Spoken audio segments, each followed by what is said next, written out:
Well, Miley Cyrus' performance at the VMA Awards still has people talking. It's been called lewd, provocative, many other things. But is it overreaction or a sign of a bigger problem, the over-sexualization of teens by the entertainment world? Joining us this morning to discuss it is licensed therapist Dr. Misty Smith. Great to see you this morning. Good to see you too, Mike. All right, so a lot of young girls who grew up Hannah Montana fans, now they all of a sudden see Miley Cyrus doing this performance in a different light. So how much do you think they are influenced by stuff like this?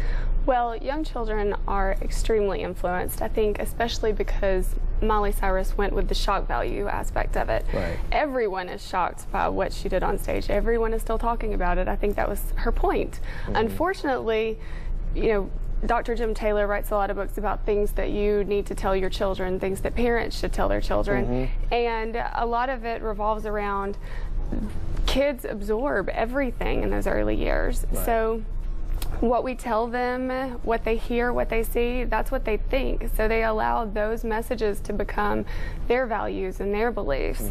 So it's very important for parents to make sure that they're talking to their children, because otherwise they're going to take all of that information from people like Miley Cyrus. Right. So, well, and hopefully you've already established a communication relationship with your child that you can, or teen, that you can talk about that stuff. But we know subjects like that aren't easy to talk about. So let's say a parent maybe hasn't established those communication lines, but now wants to approach it and say, okay, look, let me give you some perspective on what you saw. How do they approach that? How do they deal with that? Well, I think parents should make sure that they have open communication with their children.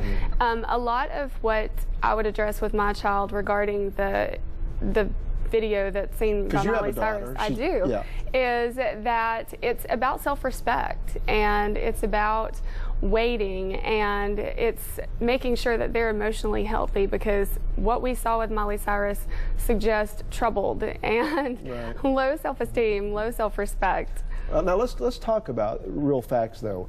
Are teenage girls, depending on gender, having more premarital intimacy?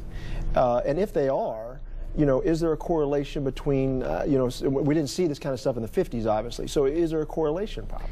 Actually, surprisingly, teenagers in general are delaying premarital intimacy and not having it quite as soon. The average age is 17. Teenage pregnancy rates have dropped significantly. They've been dropping 18 of the last 20 years.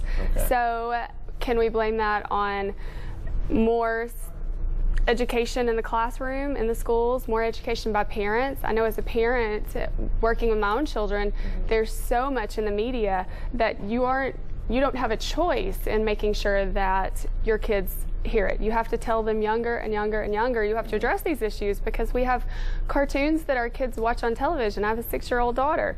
She comes in with her shirt hanging off of her shoulder. Well, that's what I see on TV.